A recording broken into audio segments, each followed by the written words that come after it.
After its impact, an event occurred, which damaged a city extensively with large quantities of an anomalous mucus secretion. Furthermore, it left more than 1,300 dead. Hello everybody, I'm TheRubber. Today, we bring you SCP Foundation Thaumiel Class Object SCP-179. SCP-179, also known as Sauelsuesor, is a 30-year-old female humanoid entity located at a distance of approximately 40,000 kilometers from the south polar region of the Sun. In addition, the entity is locked to the rotation axis of the Sun. However, it does not orbit. The most recent recordings of 179 indicate that it seems to maintain a continuous orbit around the center of the galaxy. SCP-179's entire bodily surface is covered in or composed of a matte black material. Its hair appears to be composed of this material as well. The entity's hair itself measures over 34 kilometers long. However, unlike other parts of her body, 179's hair seems to reflect variable amounts of sunlight. Several markings or tattoos are placed throughout its bodily midline. Judging from their brightness, these markings might be of metallic composition and of a golden hue. These tattoos include several alchemy symbols that have been identified as those typically representing the Sun and the 6 innermost planets of the solar system. The symbol of gold on 179's forehead, which can be found right underneath the hairline, most clearly resembles the Sun. The symbol of Mercury can be seen under her nose. Circling both lips represent Mercury, the smallest and closest planet to the Sun. The shape of a human heart is placed over the location where a heart would be in a female human. This symbol likely stands for the planet Earth. The most recorded movements performed by 179 have been related to extraterrestrial threats, both anomalous or non-anomalous in nature, on a collision or orbital insertion course with the Earth. These threatening items have been identified as capable of causing CK-class reconfiguration events with a varying degree of impact on human societies and earthly life in general if allowed to reach Earth.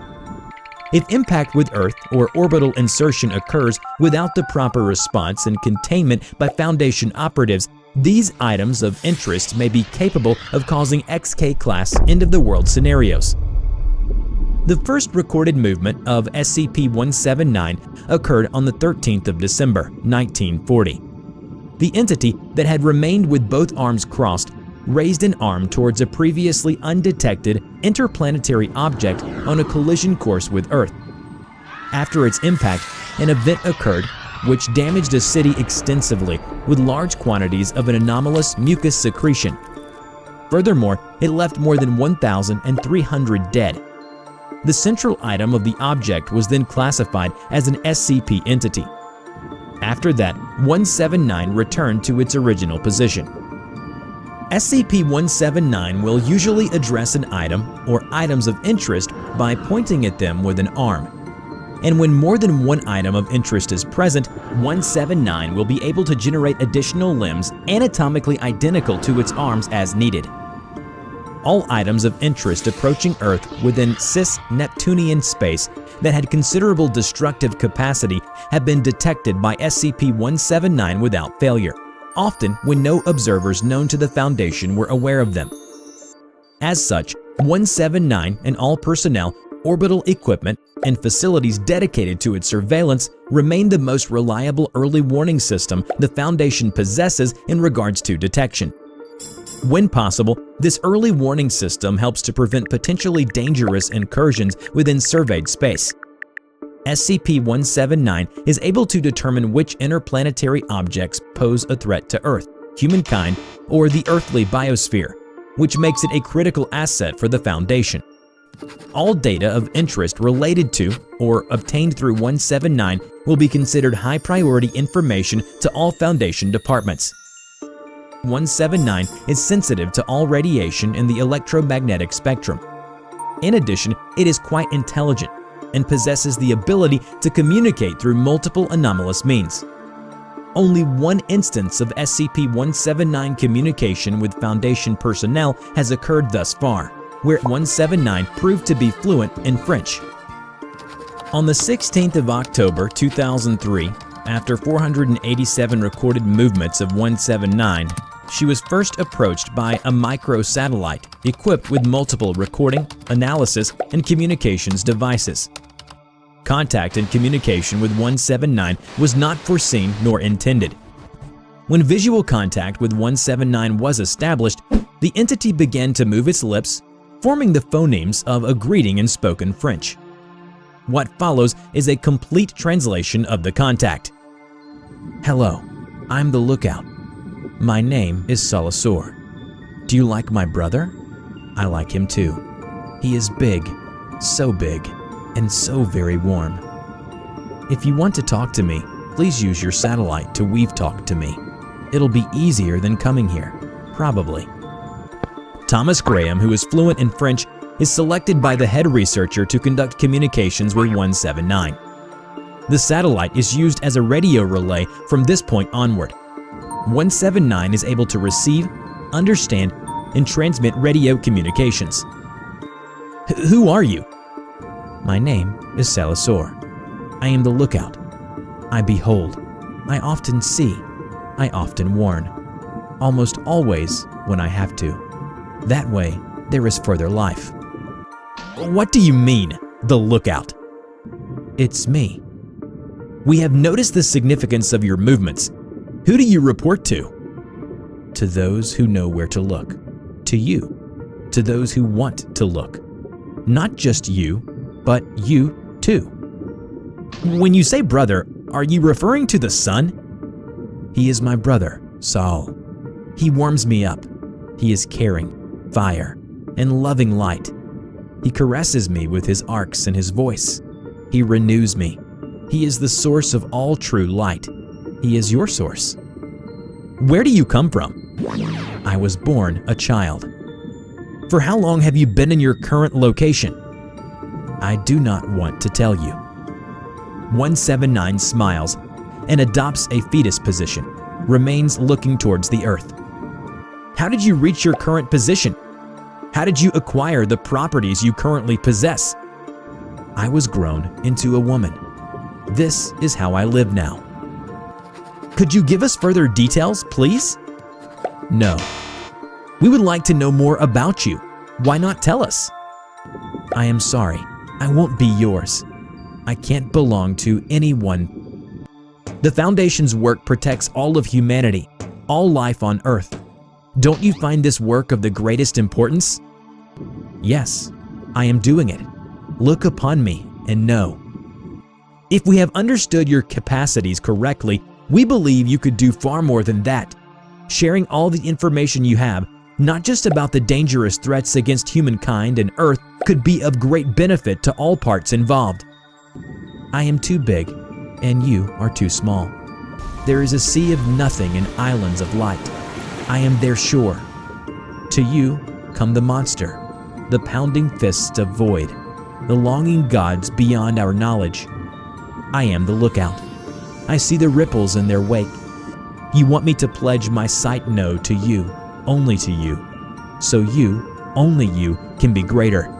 Even if you find, restrain, and defend, you want me to be yours. That is not why I am here. There are others. Others I assist. Others I warn. Others beyond your thin walls of gray, dry paste rock. Others beyond the reach of your weary satellites. Others beyond the home, our home. Others I know. Others I love. Others you won't care for. Others that came before. And overall, others beyond the little walls of rules and bone and laws and flesh and memories and oaths you build around yourselves until you don't even remember them. Others I love dearly. And yet, only my brother is an equal to me. Excuse me, I don't understand what you mean by others. Could you please explain yourself with other words? But I have no words left. But 179 stopped communicating with researcher Graham. Despite several communication attempts, 179 did not perform any other movements nor transmit other messages. Up to this date, 179 has not responded to any message coming from any Foundation contact team or any other known groups. After this, 179 had been reclassified from safe to Thamiel. Dr. Krishnamurthy says, Manava, I was wrong. God save me. It's not. SCP-3000 strikes and quickly consumes Krishnamurthy. 3000 disappears into the darkness and is no longer visible on exterior cameras. Hello everybody, I'm TheRubber. Today we bring you a SCP Foundation Thamiel class object, SCP-3000. SCP-3000, also known as an Anantashesha, is a massive aquatic serpentine entity strongly resembling a giant moray eel. Its size is impossible to determine, but it is estimated to be roughly between 600 to 900 kilometers in length. Its head measures roughly 2.5 meters in diameter, and sections of the body proper are as large as 10 meters in diameter.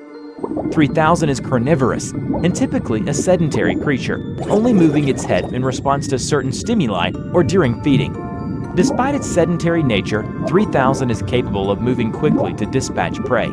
However, it doesn't actually need nutrients to maintain its biological function, though its size is huge. It is unknown exactly what happened to the prey it consumes, but during feeding, 3000 excretes through its skin a thin layer of a viscous, dark gray substance classified as Y909. The Y909 compound is a critical component in several modern and experimental amnestic compounds. SCP-3000 is a Class 8 cognitohazardous entity. Direct observation of 3000 may cause several mental alterations. The observer will experience inexplicable head pain, paranoia, general fear and panic, and memory loss or alteration. According to a log from Site-151's historical records, written by Dr. Eugene Getz, during the initial discovery of SCP-3000, an unease was felt throughout the entire crew. A biologist of the Foundation named William felt the most ill. He began sweating profusely and acted more and more erratically, at one point expressing uncertainty as to the task he was assigned to handle.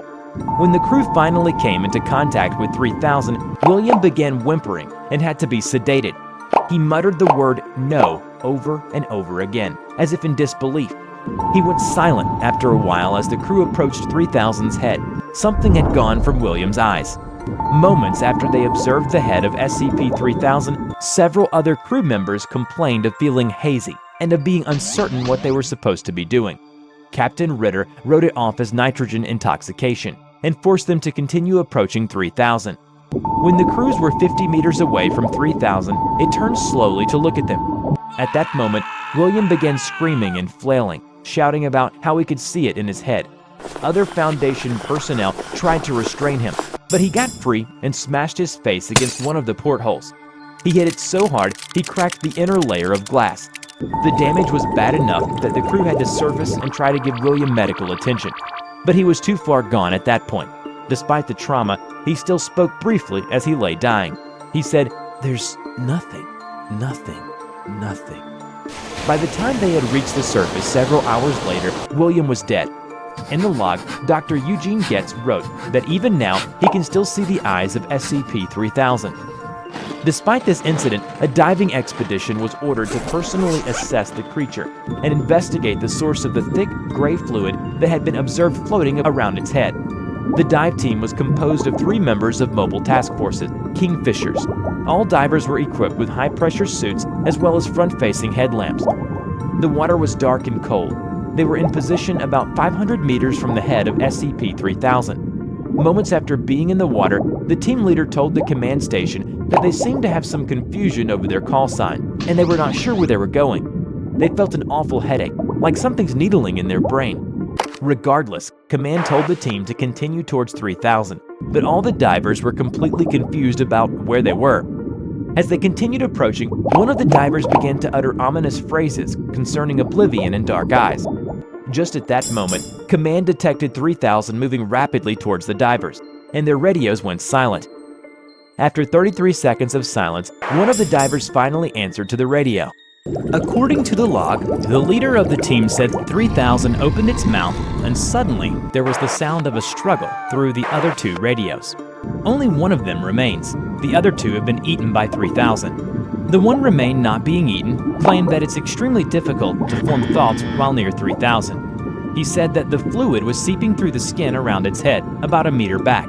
Just looking at the stuff is making him feel like the room is spinning. He feels nauseous, and his head isn't working right. He went to retrieve a sample and attached it to one of those little balloons and let it float up so Command will be able to get it later. After that, he claimed that he knows he is dying and told the command station not to send anyone else out there. It is so dark. Command continued to attempt to communicate with 09 Bravo, but Bravo grew increasingly unintelligible before eventually going completely silent. Bravo's radio stayed active over the next 3 days, and intermittent breathing could be heard until the radio ceased functioning. In the beginning, we have mentioned that SCP-3000 is a Thaumiel-class entity. Thaumiel-class SCPs are anomalies that the Foundation specifically uses to contain other SCPs. Even the mere existence of the Thaumiel-class objects is classified at the highest level of the Foundation, and their locations, functions, and current status are known to few Foundation personnel outside of the O5 Council. So, how can a giant moray eel that messes up your head helps the SCP Foundation in their operations? The answer is in the dark gray substance classified as Y909. SCP Foundation uses a large number of amnestic during their work. It is vital for keeping the secrecy of the Foundation. The inclusion of the Y909 compound has shown a marked increase in the stability and long-term effectiveness of the Foundation's amnestics. Overall, amnestics utilizing Y909 break down 78% slower than their standard counterparts in cold storage, and 52% slower than their standard counterparts at room temperature. Additionally, individuals administered an amnestic regimen utilizing Y909 show a marked increase in suggestibility, memory clearance, and a significant decrease in additional side effects. Individuals treated with these amnestics express significantly fewer intrusive memories as those without Y909, with some individuals exposed to experimental compounds expressing no intrusive memories whatsoever, even at the 5 and 10-year marks. Due to the effectiveness of these treatments with the addition of Y909, the continued inclusion of the compound is essential to modern Foundation amnestic application. The SCP Foundation has completely relied on the Y909 compound with no means to synthetically reproduce it. Hence, the ATZAC protocol has been developed. This protocol dictates the way the Y909 compound is collected off of SCP-3000 and the way personnel are to interact with 3000. According to the brief framework of the procedure documented, one individual D-class subject is to be administered a sedative and equipped with a high-pressure diving suit. The subject is then to be tethered to a remotely operated underwater vehicle, ROV, within the aft airlock. The airlock is to be flooded, and the subject is to be towed by the ROV towards the feeding site. Upon reaching the feeding site, the ROV is to disconnect its tether, leave the subject there, and return to the Foundation submarine, named SCPF Aramida. Throughout this stage, SCPF Aramida should monitor SCP-3000's position and adjust course if the entity begins to move away from the feeding site. Mission Command will provide additional instructions during this phase if necessary. During the feeding session, no personnel are permitted to leave the Aramida without authorization from the Mission Command. At a point after the total consumption of prey, SCP-3000 will begin to excrete Y909 near the foremost section of its body. Specialized teams of deep-sea divers are to exit the SCPF Aramida through the aft airlock and approach SCP-3000. Collection of Y909 must take place during SCP-3000's digestive period, which is currently believed to be roughly 2.5 hours after consumption of prey. Teams must return to launch craft before the end of this period. During this period, the typical effects of SCP-3000 are less severe, though Command should continue to monitor these teams for damage to their cognition. After the collection of Y909, personnel are to transfer the collected substance to secure containers before returning to the surface. The mission administrator on board the Aramida is to monitor the substance throughout transport. The following report concerns 2 doctors: the Foundation's Level 3 researcher, Dr. Krishnamurthy, and a staff clinical psychologist, Dr. Manava. Dr. Manava was assigned to interview Dr. Krishnamurthy after he attempted to exit out the Aramida's aft airlock without diving equipment. Dr. Krishnamurthy begins discussing how he feels disconnected from his mind and tired from trying to keep it together. He's forgetting things, having other people's dreams, and faces he doesn't recognize, places he has never been. Clearly, his proximity to 3000 is greatly affecting him. At this point, Dr. Krishnamurti couldn't remember his mother's voice, but he recalls that she told him about a god called Anantashesha, the king of serpents that lies beneath the god Vishnu in the cosmos. When the light of the universe had gone out, all that would be left is Anantashesha. Dr. Krishnamurti believes that SCP-3000 is Anantashesha. He says in the interview with Dr. Manava, I believe that SCP-3000 is Anantashesha. I believe that this aberration, this treachery against cognition, is the result of us being in the presence of a god. Not just a god, but a god who exists across all time, all at once, and even beyond. Maybe some part of the nothingness beyond the edge of time is part of Anantashesha as well. After 2 days of containment, orders were received to lift the hold order on Dr. Krishnamurti in accordance to the terms of the ATSAC protocol. 3 hours after Dr. Krishnamurti was released from his holding cell, the following incident took place. Dr. Krishnamurti stands near the entrance to the Aramida's aft airlock while weeping and prepares to open the airlock door. Interior airlock camera captures Dr. Krishnamurti staring at the exterior airlock door for a full 2 minutes, not moving an inch. After 2 minutes, he collapses on the ground. As 3000 slowly approaches the submarine, Dr. Krishnamurti puts on a high-pressure deep-sea diving suit and then moves towards exterior door controls and then exits the Aramida's aft airlock. SCP-3000 slowly appears out of the darkness, reaches Dr. Krishnamurti, and its mouth begins to open. Aramida sounds horns, but neither SCP-3000 nor subject appear to notice.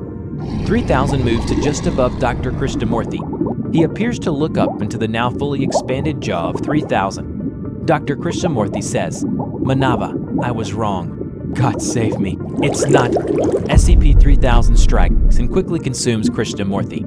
3000 disappears into the darkness and is no longer visible on exterior cameras. Rescue crews are recalled. The crew begins to initiate ATSAC protocol.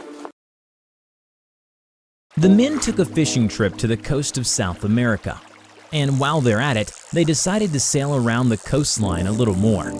The trip itself was pleasant. The weather was glorious, and the sea was behaving herself for the first few weeks. He had to admit he was loving it. But it didn't last long. Something baffling happened and shook the men to the core. They wanted to check out an archipelago that supposedly was, in the travel guide's words, breathtaking to the few dozen to have seen them. And true to those words, the views were spectacular. They were covered by emerald verdant grass, colorful flowers, and rocks that all seemed to be uniformly pointed towards the sky. Despite the oddity with the rocks and stones, he felt as though he was witnessing beautiful Mother Nature herself for all of 5 minutes. One by one, the islands started shifting, slowly at first, creating colossal waves that shook the boat like a leaf in rapids. They then shifted faster, moving in a serpentine fashion as an enormous black shadow of some sort of archaic behemoth clouded the water below for miles around them. It continued for some odd minutes, as the water soon became like miniature tidal waves that they barely made it over somehow, until all movement suddenly ceased, and the shadow faded into the depths. The men looked at each other, soaked by the salty waters, and quickly made preparations to head to the mainland. "Over there, look!" A giant wave rose and was about to collapse on them. "Brace yourselves!" The wave crashed upon the ship, breaking it in half. As the men were tossed about in the water like a rag doll, they caught a glimpse of the creature, a behemoth that seemed to be the ocean itself. The men were but tiny specks of ants floating in the dark abyss. So this thing is responsible for their predicament, he thought. No, it was not responsible for anything that was happening. The Leviathan was merely existing, indifferent to the tidal waves on the surface, the sunken ship, or the drowning men. The survivors never spoke of what happened that day. The very thought of something that large prowling around the globe beneath the waves made the men question their own existence. So they decided to settle on ignorance, and ignorance is bliss. Hello everybody, I'm TheRubber. Today we bring you a SCP Foundation Keter-class object, SCP-169. SCP-169, also known as the Leviathan, is believed to be an arthropod of gigantic proportions, and the true beast behind the myth of the Leviathan. Much like many SCPs the Foundation has come across since its inception, the origins and true nature of such entities and objects are only theorized. 169 is no different. 169 was discovered by MTF Gamma-6 as the Foundation suspected anomalous activity stemming from the southern tip of South America in an archipelago. What aroused curiosity in Dr. Shirazawa and the Foundation itself was that the archipelago in question drifted several miles from their original locations in a rather serpentine fashion. After Gamma-6 was sent to investigate the islands, they were tasked with collecting soil samples, rock samples, vegetation, and any entities that they came across. If said entities were hostile, lethal force was authorized. A terrifying realization dawned on Gamma-6 as soon as they dug their shovels into the soil, and it promptly began to bleed, much like the growths they took off of their rock-like plates that were scattered across the island. Feeling that further exploration was unnecessary, Dr. Shirazawa ordered Gamma-6 to return to a site near the coast of Brazil. The soil samples and growths found on the rocks were determined to be organic material and flesh, leading the doctor to understand that the archipelago was actually the spine of some gargantuan arthropod, hence why Leviathan is quite the appropriate moniker for it. According to Dr. Shirazawa and his researchers, 169 is estimated to be between 2,000 and 8,000 kilometers in length and millions of years old. Seeing that such other anomalies of a similar nature were not found on the planet, it was then decided that 169 was possibly the last of its kind. Therefore, almost nothing is known about the creature other than it is possibly dormant. This is believed to be the cause because it only sways or moves a little less than a mile every week and breathes periodically every few months.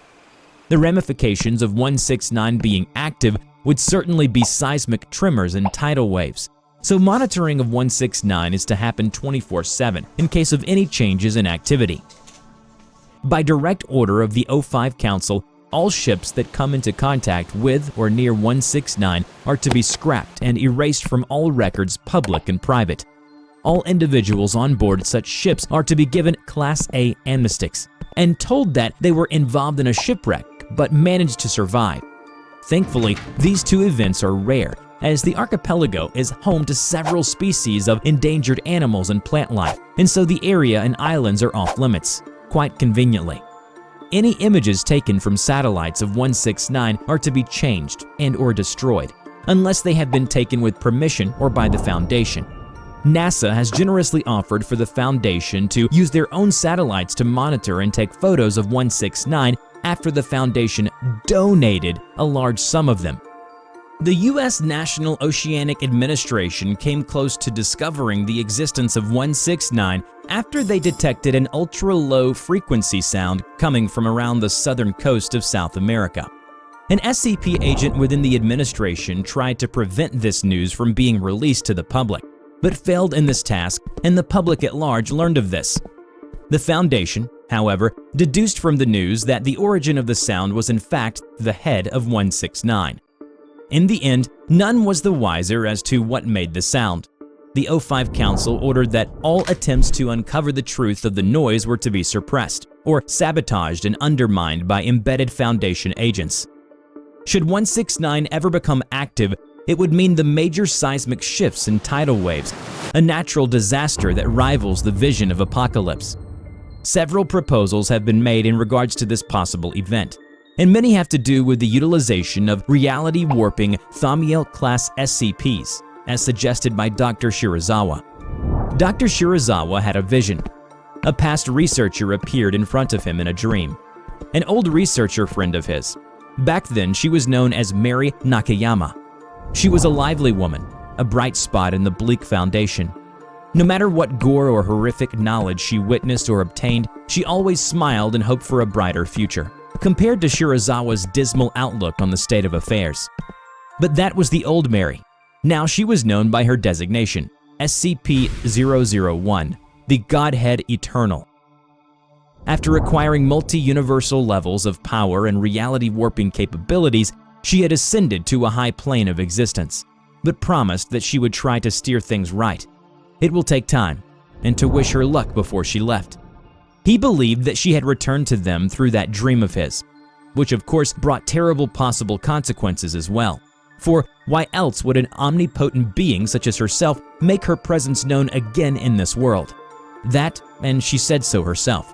"Shirazawa, my friend," she said, "I have observed the world and the unfathomable universe that encapsulates our own and even the ones around that, and has determined that the Leviathan's stirring is simply the beginning of apocalyptic events set to come upon them soon." Visions flashed in Shirazawa's eyes. He was frightened by the hellscapes. If the Leviathan awakens fully, it will mark the beginning of a K-class extinction event. And should that happen, summon me, she said. She warned that she could only be summoned once and once only. Therefore, they must be extremely vigilant in preventing all disaster scenarios before they even think to have her aid. A Hail Mary, if they will. The O5 scoffed at him after hearing it. "Do you have proof that she will indeed protect humanity and this planet from destruction? Surely you don't expect us to take a man's dream as fact, yes?" "Finally, it's about time a Thamiel class decides to help us out of its own free will. If she can prevent any K-class extinction event, then perhaps we should think about becoming more proactive with a few of our pressing problems facing the Foundation," he said sarcastically. But deep down, they all knew there was merit in Dr. Shirazawa's words. They have no such luxury. The doctor pulled out a small gray metal box with a small concave circle on the top of it that has a small hole in the center. She instructed any O5 council member to trickle their blood into this until the box is full. Only then will she be called here to protect us. I now give this to you. The doctor hands it over to the council and left the room. The council stared at the box, not sure what to make of it. They knew that the Leviathan could not be contained. One small move from it will rock the very foundation of the continents. They can only be saved once. If their demise doesn't come from the Leviathan, it would be from other threats. Apocalypse is inevitable in the end. Somewhere, deep in the ocean where no light reaches, the Leviathan stirs.